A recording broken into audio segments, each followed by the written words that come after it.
Coucou les addicts, c'est Aurélie, très heureuse de vous retrouver pour le décryptage du troisième épisode de la saison 4. Eh bien, je pense que vous avez tous vu la nouvelle, ou si ce n'est pas le cas, eh bien, je vous le dis. Euh, une date de publication a été donnée il y a quelques jours pour le tome 9 de la saga Outlander. Donc, ce sera le 23 novembre pour les chanceux qui lisent en version originale et en anglais. J'espère très, très sincèrement que la traduction française ne prendra pas trop de temps. Tout ça est entre les mains des éditeurs et des traducteurs. Alors, croisons les droits ensemble, pardon. Et puis en attendant, on se replonge un petit peu dans la saison 4. Toutes les infos et tous les liens, vidéos, photos, anecdotes, articles concernant l'épisode directement via mon site internet dont vous avez l'adresse qui s'affiche et que je mets également en lien dans la description et aussi dans un commentaire que j'épingle tout en haut de la vidéo. C'est parti, on y va ?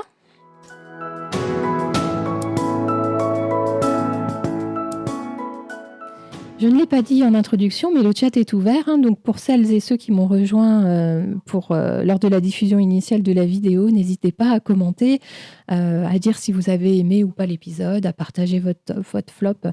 Bref, tout ce que vous avez envie de partager au sujet de cet épisode. Alors, mes impressions générales en premier, je vais vous parler du titre. D'abord, quelques petites infos comme ça.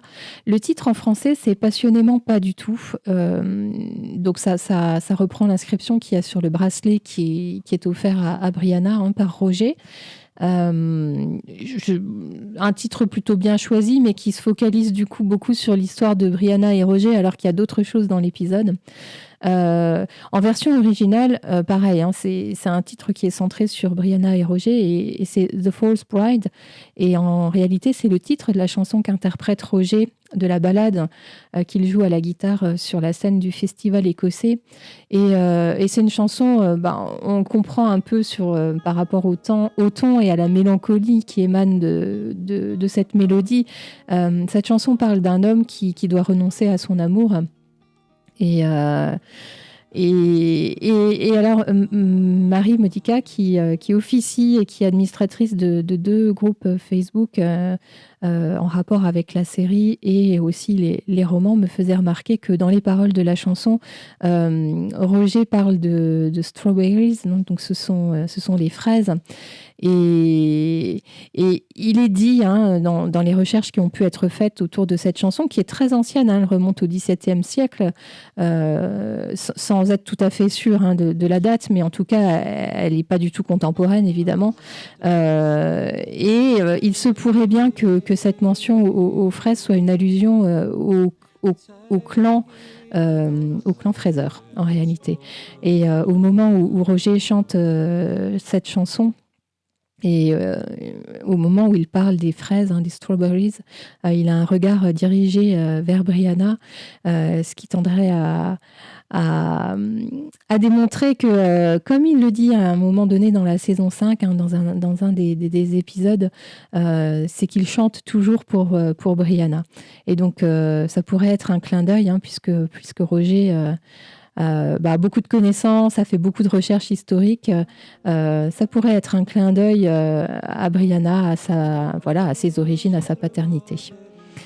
Le scénario a été écrit par Jennifer Yell. C'est une nouvelle scénariste sur la série Outlander. Elle n'était pas là sur les 3 premières saisons. Dans la saison 4, elle n'a écrit que cet épisode-là et on ne l'a pas vu revenir pour la saison 5. Donc c'est un one-shot, je dirais. Pour ma part, je trouve que c'est un excellent scénario, à part 2-3 choses dont je parlerai. Et notamment mon flop et également aussi toute cette séquence d'exposition au début qui je trouve est un petit peu maladroite. Le réalisateur, c'est Ben Bolt. Et là, coup de chapeau à ce réalisateur parce que alors il y a un excellent montage, ça c'est certain, mais il a aussi réussi à capturer de belles images pour pouvoir faire ce beau montage. Ils ont beaucoup travaillé sur les transitions et notamment sur les alternances en fait entre 18e siècle et 20e siècle, hein, parce que je ne l'ai pas encore dit, mais dans cet épisode, on alterne des séquences avec Claire et Jamie et des séquences avec Brianna et Roger. Les transitions sont soignées, hein, comme d'habitude, j'ai envie de dire. Et Ben Bolt, c'est pas le perdreau de l'année, hein. Il a officié sur la série Downton Abbey et notamment sur les premiers épisodes de la saison 1 et aussi pour la série Viking, qui est une très très grosse production. Je ne sais pas si vous connaissez, moi je l'ai vu, c'est franchement, c'est presque chaque épisode de Viking est quasiment comme un film de cinéma, hein. Donc et voilà, et Ben Bolt a travaillé sur cette série-là. Voilà pour un peu les détails et les informations générales sur l'épisode. Je le disais, c'est un épisode qui marque le retour de Brianna et Roger. En fait, on ne les avait pas vus depuis l'épisode 5 de la saison 3, donc depuis de nombreux épisodes, presque une saison entière. Le dernier épisode où on les voyait, c'était Liberté et Whisky, hein, donc quand ils trouvaient la trace de Alexander Malcolm. Et cet épisode est une occasion de découvrir et puis ensuite d'approfondir la nature de la relation qui unit Brianna et Roger. À côté de cette relation, hein, qu'on découvre, on a une impression d'une certaine lenteur pour Jamie et Claire. Même si une fois de plus, hein, ils sont séparés et puis ils se retrouvent, mais c'est un court instant, c'est l'espace d'une nuit, donc on n'a pas cet aspect aventure, etc., comme on a déjà pu avoir avec eux.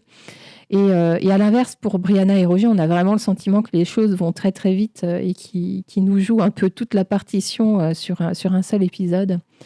Je voulais soulever et faire une grosse mention spéciale pour le festival écossais. Personnellement, c'est un des moments que j'adore dans la saison 4. Il y a eu un énorme boulot de fait et ça se voit, hein. Beaucoup de figurants. Si vous regardez bien, c'est assez monumental. Beaucoup de déco aussi, des costumes pour habiller tous les figurants à la mode des années 70, franchement énorme. Ça a été tourné dans un parc de Glasgow, donc l'illusion est quand même assez sympa. Et je dirais, et oui, en anecdote, je vous dirais que l'homme qui fait l'appel des clans à la fin de l'épisode, c'est David Brown et c'est un des producteurs de la série. Donc il fait un caméo, une apparition. Il paraît qu'il a beaucoup travaillé pour son petit rôle et notamment pour choper l'accent. Donc voilà, c'est une forme de clin d'œil. Il me semble qu'après la saison 4, ce producteur est parti, a quitté la série. Donc c'est une façon de saluer son travail pendant 4 années. Dans cet épisode, on découvre 2 nouveaux thèmes musicaux qui sont appelés à perdurer. Le premier thème, c'est le thème de Brianna et Roger. On l'entend pour la première fois lorsqu'ils se retrouvent à l'aéroport. Et ce que dit Bear McCreary, c'est qu'avant cet épisode, Brianna n'était pas vraiment définie en tant que personnage, hein, un peu comme si elle se cherchait une identité, etc. Donc il n'avait pas trouvé judicieux de lui créer un thème musical propre. Et concernant Brianna et Roger, leur relation, il dit qu'il y avait peu d'espace, hein, pour traiter ce couple à l'écran. Et donc, jusqu'à présent, voilà, il n'avait pas pris son crayon et ses portées de musique pour créer un thème. Mais là, c'est clair que pour cet épisode-là, il fallait qu'il démarre quelque chose. Et donc, il a créé un thème assez moderne avec une musique un peu folk des années 60, mais qui est mêlé avec quelques influences écossaises. Donc ça donne un thème reconnaissable et qu'on entendra certainement d'autres fois dans la saison 4 et dont je sais qu'on l'a beaucoup entendu dans la saison 5. L'autre thème qui a été créé spécialement, on l'entend à la toute fin de l'épisode, c'est le thème Fraser's Ridge, mais qui est en fait un deuxième thème pour Claire et Jamie. enfin Ron Moore, hein, le showrunner, et puis Bear McCreary ont une discussion à ce sujet, et ils trouvaient qu'il fallait marquer le nouveau départ du couple, avec ce besoin de se projeter plutôt vers le futur plutôt que vers le passé. Et donc, le choix pour cette scène finale où ils sont tous les deux, de ne pas prendre le thème classique Claire et Jamie, qui est un peu... qui a des accents très écossais et très nostalgiques. Là, on a vraiment un thème assez entraînant, une espèce de crescendo champêtre comme ça, que je trouve vraiment très très sympa et que j'adore. Et notamment, il a été utilisé dans le premier épisode de la saison 5 avec le mariage de Brianna et Roger. Et je trouve que c'est vraiment une musique qui nous emporte. Et à côté de ces deux thèmes musicaux, on découvre les talents de chanteurs et de musiciens de Roger. Et enfin, vous le savez sans doute, mais c'est l'acteur Richard Rankin qui chante vraiment et qui joue aussi vraiment de la guitare. D'ailleurs, vous l'entendrez dans les vidéos en lien avec l'épisode, hein, il y a eu de longues répétitions. Il a beaucoup fait attendre ses partenaires à l'écran avant de se lancer pour de vrai. Mais en tout cas, je ne sais pas ce que vous en pensez, mais moi, je suis un peu amoureuse de sa voix. Donc, à chaque fois que Roger chante, j'adore. Et pour finir sur mes impressions générales, et c'est un thème que je traiterai un peu plus tard, je dirais que cet épisode marque aussi le retour du mystique et du magique, avec ce crâne, ce fantôme, ces chaussures qui se déplacent toutes seules. Mais je vais en parler un peu plus tard.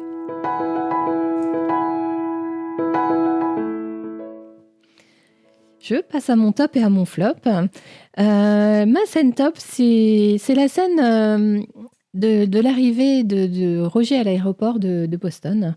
Ce moment où ils sont tous les deux dans ce hall, hein, et qui se regardent et ils se toisent, et il n'y a pas beaucoup de dialogue, mais on comprend juste en les regardant, en fait, l'endroit où ils en sont dans cette relation, hein. C'est très très maladroit, ces retrouvailles. C'est la première fois qu'on les revoit ensemble. C'est sans doute aussi la première fois qu'ils se revoient depuis un petit moment. Et on sent qu'ils ne sont pas très à l'aise, hein, dans cette relation. Ils ne savent pas trop bien comment se comporter l'un avec l'autre, s'ils doivent s'embrasser. Ouais, beaucoup de gêne d'un côté comme de l'autre. Et j'aime cette scène et je l'ai choisie pour mon top parce que je la trouve formidablement bien interprétée. Franchement, il n'y a pas de doute sur ce qui doit passer à l'écran au niveau de ces personnages. Ce que j'aime aussi, c'est le look de Brianna. J'adore le choix de costume, c'est vraiment... c'est très joli, ça lui va super bien, ça met bien en valeur ses cheveux roux. Ça fait 13 années, fin des années 60, début des années 70. Pour la petite anecdote, le décor, hein, ce n'est pas du tout un hall de l'aéroport de Boston. La série ne se déplace jamais en Amérique pour tourner, mais ça s'appelle le Link Bridge, donc ça veut dire le pont qui fait le lien, en fait, hein, certainement entre deux bâtiments de l'université de Stirling en Écosse. Donc voilà pour mon top. J'aurais pu choisir d'autres choses. D'ailleurs, il y a des scènes dont je vais parler et vous verrez que je les aime aussi. Et pour mon flop, en fait, ça va peut-être vous sembler bizarre, mais moi, c'est la scène finale. Cette scène où Claire et Jamie dominent le beau paysage qui va devenir l'endroit où ils vont s'installer, Fraser's Ridge. Je l'ai mis en flop parce que je trouve que les dialogues de la fin sont hyper clichés. Quand Jamie dit « Et nous allons l'appeler Fraser's Ridge ». Ouais, donc dialogue, bof, et puis aussi et surtout l'effet visuel qui est donné. Cette série nous a tellement habitués à des véritables paysages en Écosse, des paysages naturels magnifiques. Je crois que nos yeux sont habitués à ça. Et là, je trouve qu'on perçoit la différence et on voit que c'est du faux, en fait.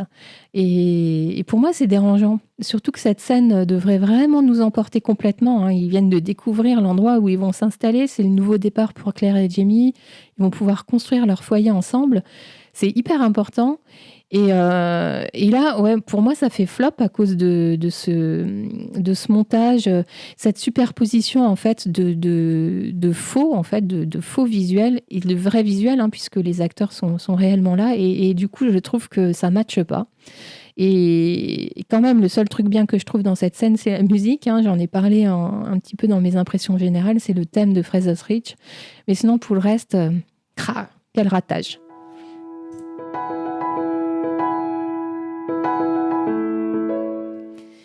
Alors, je vais développer plusieurs thèmes et le premier, qui du coup va me permettre de parler de plusieurs personnages, c'est en fait un épisode où je trouve que pas mal de personnages font leurs adieux à des lieux ou voilà, oui, à des lieux, je vais le dire comme ça. Et je commence par Roger, qui lui dit adieu à sa maison d'enfance, hein, sa maison à Inverness. Et je commencerai par ce constat un peu doux amer, c'est qu'en fait Roger, il démarre et il finit l'épisode tout seul en fait, hein. Lorsque l'épisode démarre, on le découvre seul au milieu d'une pièce vide, en train de jouer de la guitare sur une chaise. D'ailleurs, l'air qu'il joue, c'est l'air qu'on entendra plus tard au festival. Alors, pour le coup, pas la ballade de False Bride, mais le petit air entraînant qui joue avec la violoniste et la personne qui joue du bodhrán. Ce début d'épisode, c'est vraiment de l'exposition pure et simple et que je trouve finalement assez peu subtile. Alors, on est content de revoir Fiona. On est content qu'elle ait trouvé un mari, hein, puisque on la savait quand même un peu éprise de Roger.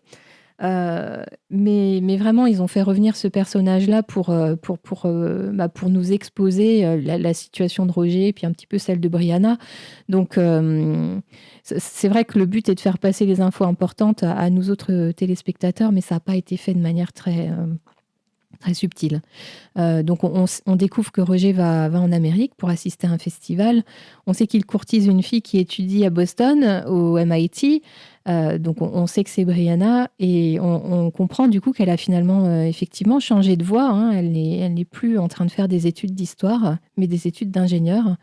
On sait aussi et on apprend qu'ils se sont revus 2 fois.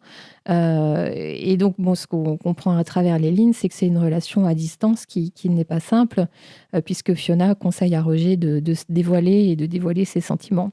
Le fait d'avoir fait revenir Fiona aussi, il n'avait pas trop le choix, hein. C'est la seule personne qui connaît Brianna et qui peut en parler comme ça à Roger, en fait. Et moi, je trouve que c'est assez émouvant de voir Roger dire adieu à son ancienne vie. Et on voit que le deuil n'est quand même pas totalement fait de son père, notamment. Ensuite, ceux qui disent adieu sont Claire et Jamie, et eux, ils disent adieu à River Run et à Jocasta. C'est différent dans le roman, hein, puisque Claire et Jamie restent quand même 3-4 mois à River Run. Là, ils ont fait un passage relativement éclair.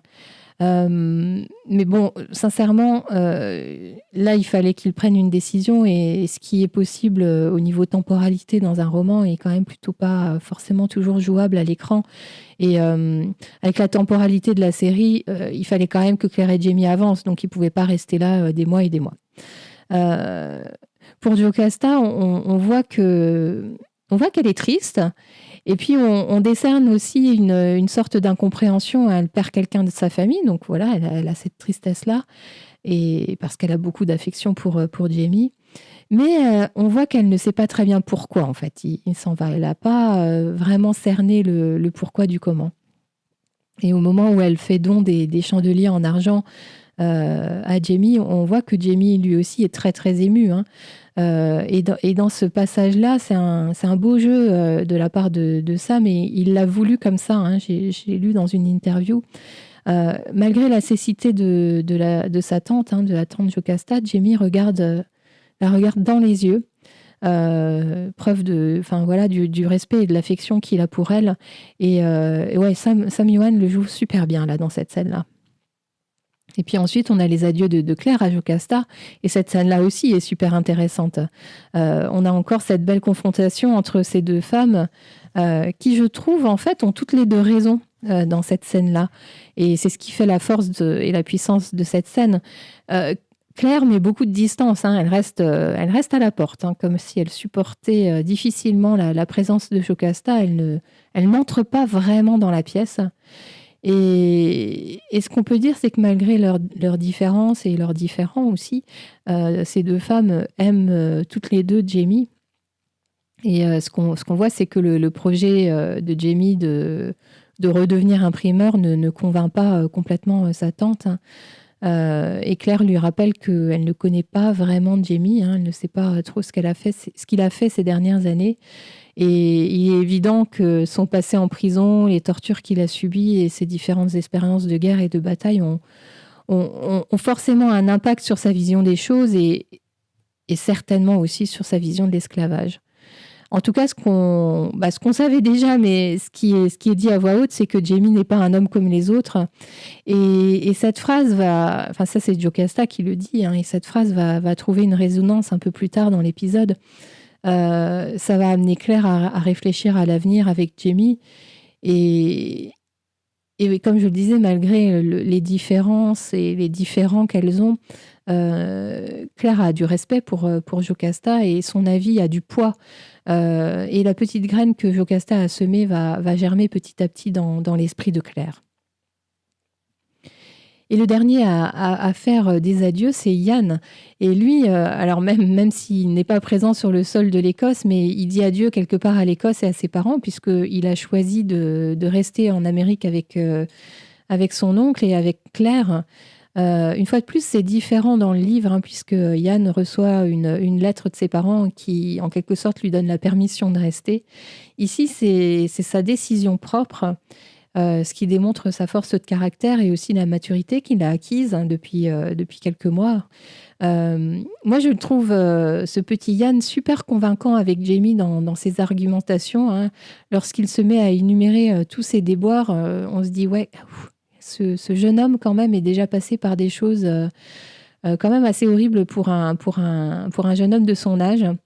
Et ça me fait dire aussi que Yann est une sorte de mouton noir, hein, où qu'il soit, il lui arrive un truc pas cool.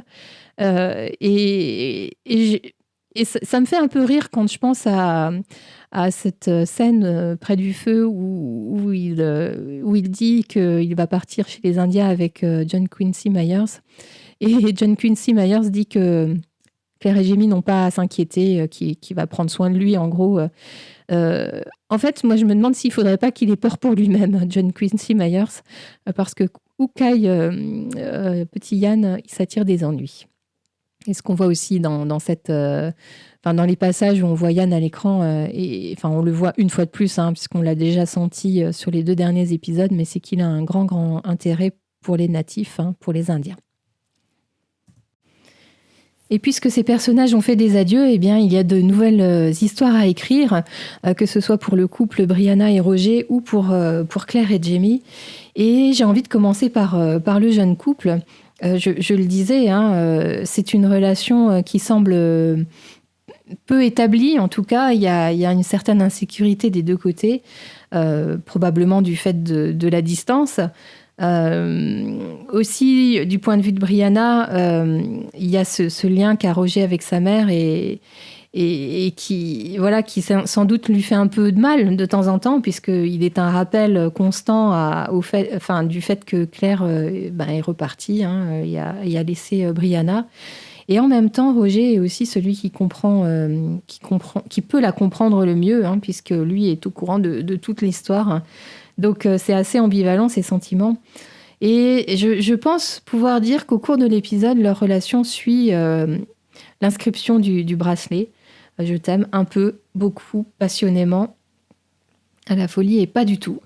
Et donc, on les découvre, après la scène de l'aéroport dont j'ai parlé dans mon top, on les découvre en voiture, hein, et c'est un long trajet en voiture, hein, puisque s'ils doivent se rendre dans les Blue Mountains de Caroline du Nord depuis Boston, ça représente quand même entre 600 et 800 kilomètres. C'est long en voiture. Et donc, on les voit dans de chouettes moments de complicité, hein. Ils jouent à ce jeu-là, le chat du curé, etc. Ça, c'est une reprise du livre qui est sympa. On n'a pas quand même souvent eu l'occasion de les voir comme ça, ensemble, Brianna et Roger, à tel point d'ailleurs que je pense que les non-lecteurs pouvaient se demander pourquoi ils étaient ensemble. Hein. Et donc, bonne ambiance, beau moment, qui se prolonge d'ailleurs au festival, en tout cas au début, avec ces danses, des chants, enfin le fait qu'ils se fassent tirer le portrait. C'est des trucs classiques que font les jeunes couples qui veulent s'amuser. Donc, ouais, vraiment bien des gens de leur époque. Sur la fin de leur danse, hein, sur le K-League, là, ils se tiennent les mains et il y a une espèce de slow motion à la façon Jack et Rose dans Titanic. Ça fait un peu cliché, mais je trouve que ça colle bien à ce moment-là. Et donc, on passe au « Je t'aime beaucoup » au moment où Roger chante la ballade. On voit Brianna complètement avec des étoiles dans les yeux, qui semble complètement amoureuse. Il n'y a pas qu'elle d'ailleurs, hein, puisque dans le public, il y a d'autres étoiles dans les yeux d'autres filles. Au moment de se souhaiter bonne nuit, c'est Brianna qui propose finalement le dernier verre, hein, lorsqu'elle dégaine sa bouteille de whisky un peu sous le manteau. Ça s'explique ça, hein, puisque, vous le savez peut-être ou pas, mais aux États-Unis, selon les États, hein, il y a des lois assez restrictives sur la vente d'alcool, avec des créneaux horaires, des jours où on peut en acheter, des jours où on ne peut pas.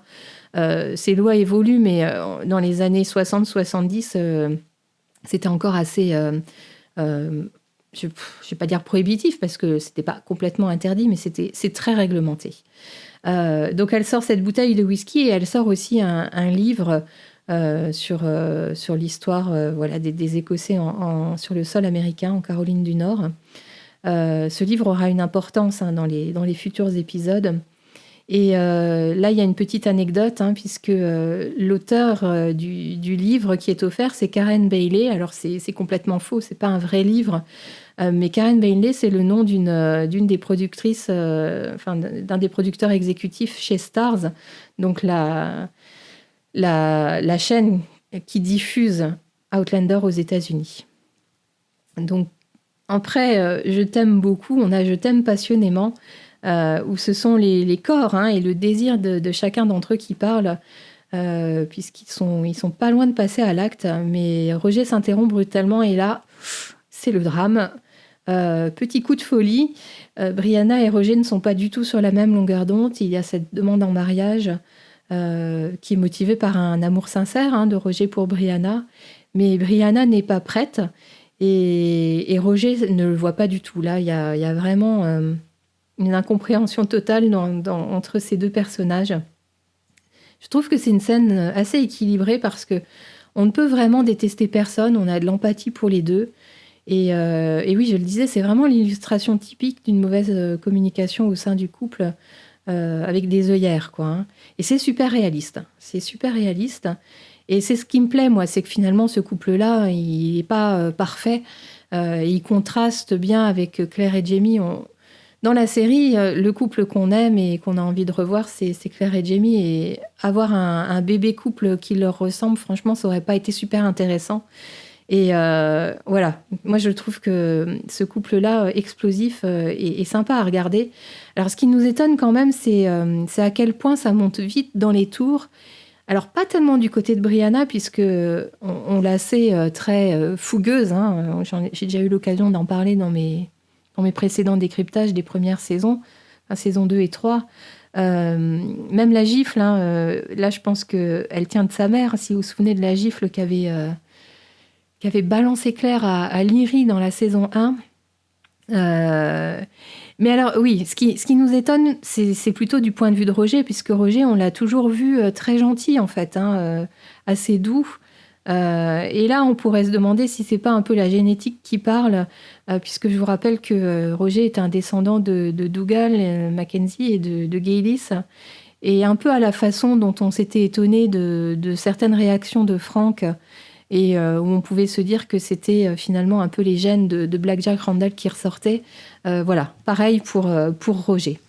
Alors, cela dit, hein, l'attitude de Roger et la façon dont il agit avec cette demande en mariage et Et son incompréhension, elle peut s'entendre du point de vue de l'époque, déjà d'une part, hein, on est quand même seulement sur la fin des années 60. Elle peut s'entendre aussi du point de vue de son éducation. L'homme qui l'a élevé, c'est un pasteur, hein, le révérend Wakefield. Et puis aussi, Roger, il est très traditionnel. Hein, c'est un professeur d'université, un professeur d'histoire à Oxford. Donc vraiment, dans le genre traditionnel, on ne peut pas faire mieux. Et puis, Roger n'est pas vraiment dans la Love Generation. Hein, c'est pas Woodstock, les hippies et compagnie. C'est pas trop son genre. Donc, ouais. Et du côté de Brie, pareil, on peut avoir de l'empathie pour elle. C'est la réaction typique qu'auraient certaines femmes de nos jours. D'ailleurs, elle est très moderne. Elle explique d'ailleurs par la suite, c'est la peur de s'engager. C'est le fait qu'elle a eu un modèle parental qui a forcément laissé des traces. Finalement, même si elle s'en était pas rendue compte pendant qu'elle avait cette relation sous ses yeux, mais c'était un mariage libre, en tout cas du point de vue de Frank. Hein, il allait faire ses petites histoires ailleurs. Donc Brianna, oui. Et puis, il ne faut pas oublier son contexte aussi. Hein. C'est une jeune femme qui est seule, qui est très jeune, qui n'a plus aucun parent. Elle doit prendre ses décisions toute seule. Elle n'a pas encore vraiment fait le deuil de ses parents et on peut se demander si elle sait vraiment qui elle est et quelle est son identité. J'aime quand même qu'elle fasse... c'est elle qui finalement revient hein, lors de la soirée de l'appel des clans. Et ils viennent d'avoir cette forte dispute, mais elle revient quand même vers Roger avec une espèce de mouchoir blanc et de drapeau blanc. Hein, mais ça ne fonctionne pas. Hein. Roger, lui, comprend toujours pas. Il reste quand même assez sur ses positions. Et sur la fin, eh ben, comme je le disais, hein, Roger, il commence et il termine seul. On voit bien qu'il a le cœur brisé. Tous ses rêves de vie à deux avec Brianna partent en fumée en même temps que ce magnifique cerf. Et là, en forme de boutade, franchement, je me demande comment s'est passé le trajet retour, puisque je l'ai dit, hein, il y a entre 600 et 800 kilomètres, donc c'est de nombreuses heures de voiture. Ouais, ça n'a pas dû être triste.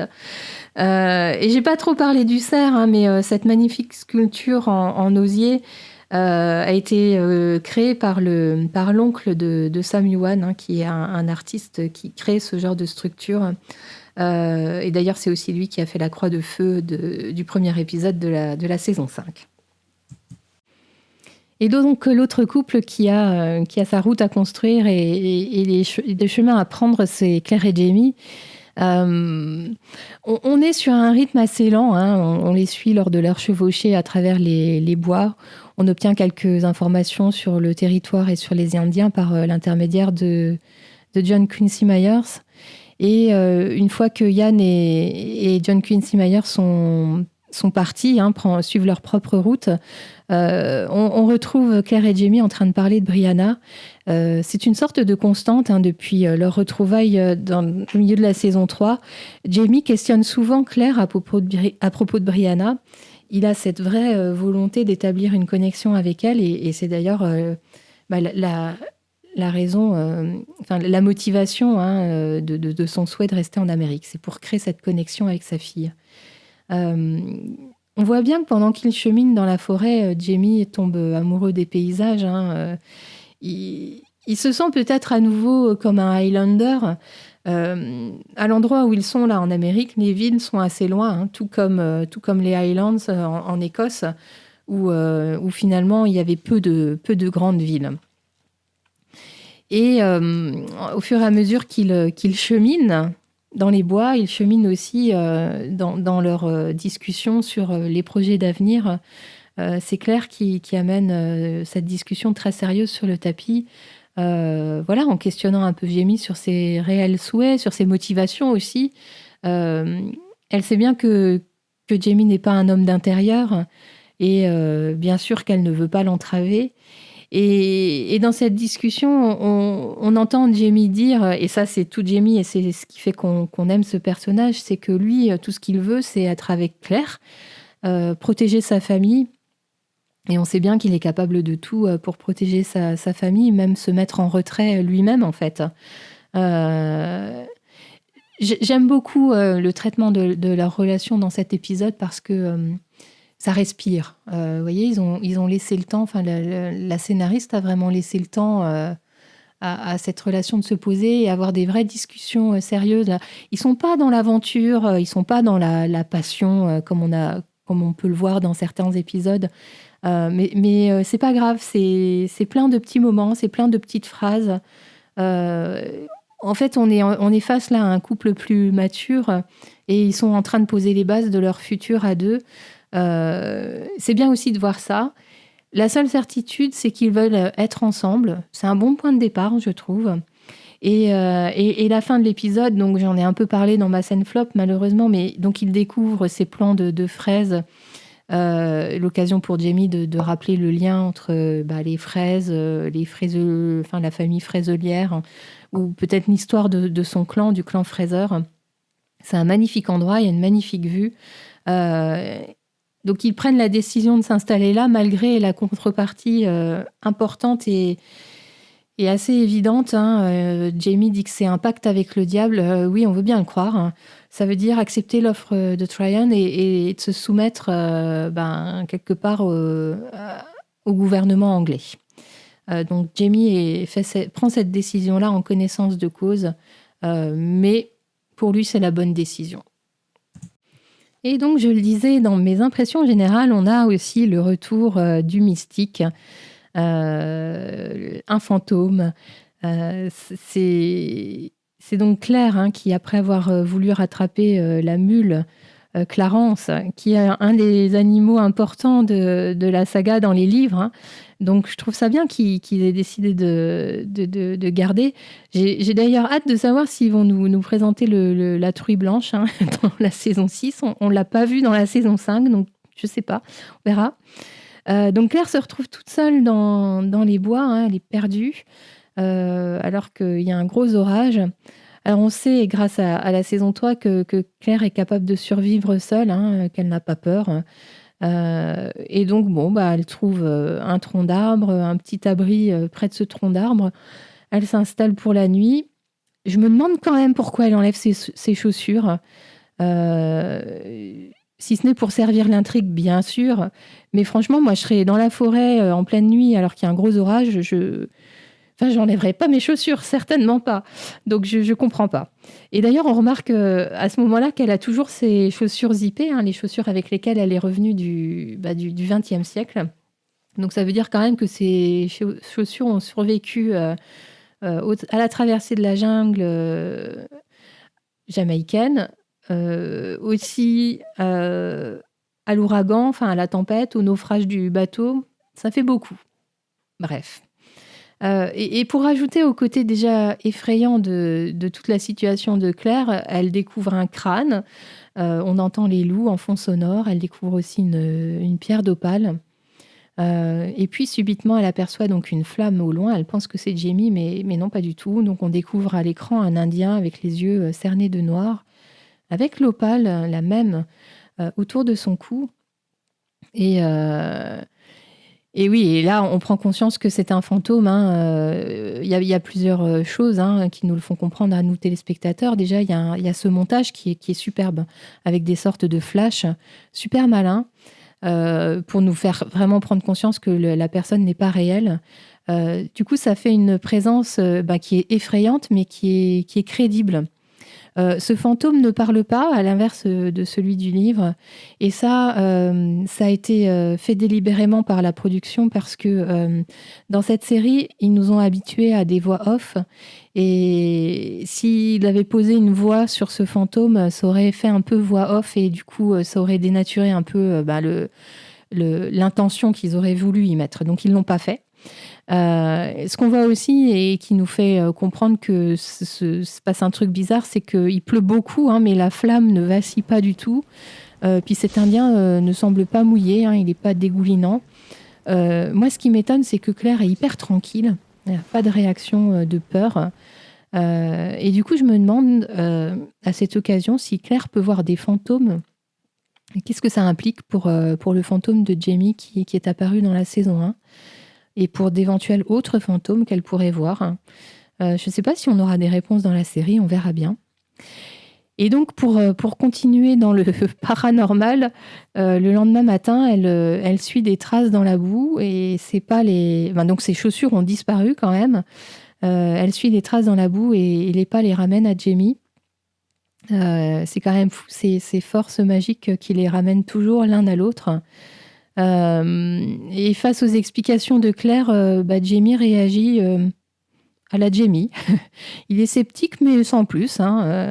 Et donc, j'ai déjà eu l'occasion d'en parler, mais c'est vrai que Jamie est issu de la culture des Highlands où il y a une forte croyance aux esprits et aux choses un peu surnaturelles.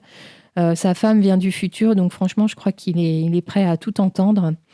Et donc, ce fantôme, et c'est pas, les a amenés tous les deux sur les terres de ce qui sera Fraser's Reach. Et avant de clôturer l'épisode, Claire découvre aussi qu'il y a des plombages dans les dents du crâne qu'elle a ramassé, ce qui signifie forcément que c'est un voyageur comme elle. Et donc, on nous fait à nouveau rappel que finalement, comme on l'a vu au début de la saison 4, il y a d'autres voyageurs. Et les passages ne sont pas que en Écosse. Donc ça, on le savait aussi, puisque à Bendawi, la grotte du dernier épisode de la saison 3 était aussi un passage. Donc il n'y a pas que Gaylis, il n'y a pas que à Bendawi, pas que Craignadoon, il y a d'autres cercles ailleurs et d'autres voyageurs. Donc ça, c'est assez intéressant pour la suite.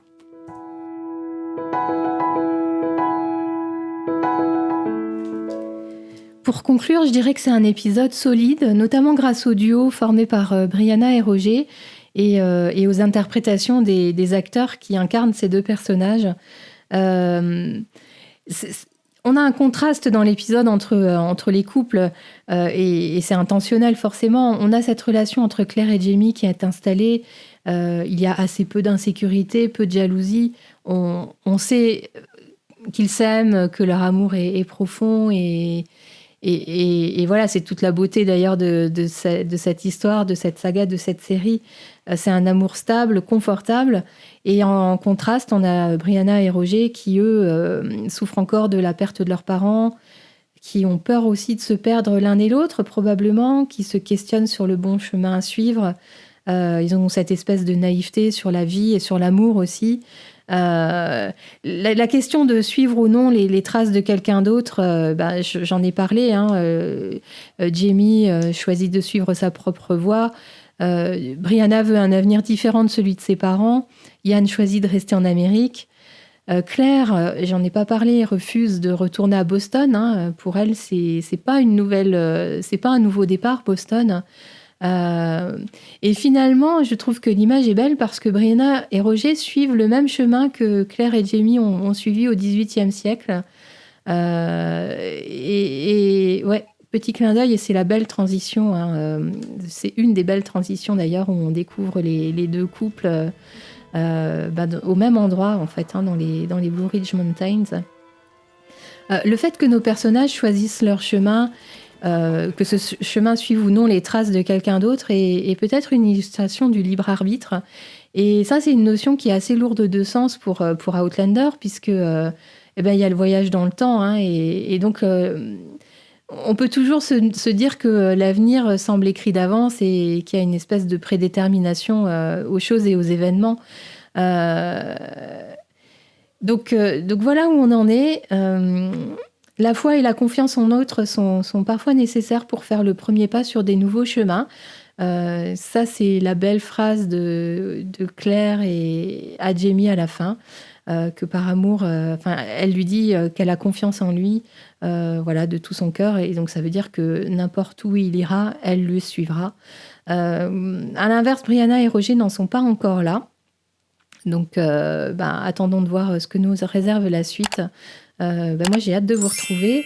Je vous encourage à aller visiter mon site internet. Je vous retrouve sur les réseaux sociaux.